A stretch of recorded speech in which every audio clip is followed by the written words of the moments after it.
This story is called The Lion and the Mouse, a retelling from Aesop's Fables.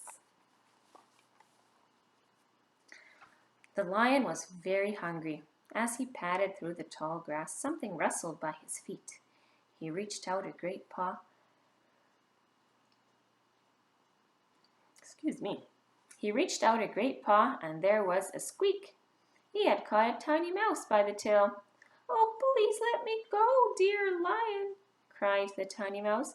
"I should be no more than a single mouthful for you, and I promise I will be able to help you some day." The lion roared with laughter.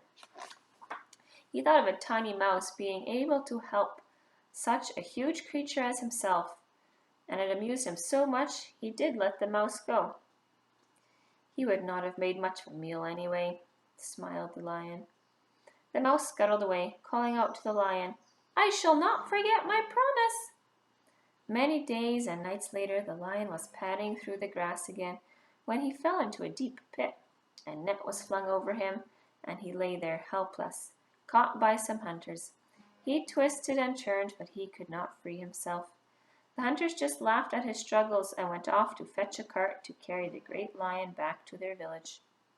As he lay there, the lion heard a tiny voice. "I promised I'd be able to help you one day." It was the tiny mouse, and straightway he began to gnaw through the rope that held the lion fast. He gnawed and chewed and chewed and gnawed, and eventually he chewed and gnawed right through the rope, and the lion was free. With a great bound he leapt out of the pit and then reached back very gently to lift the tiny mouse out too.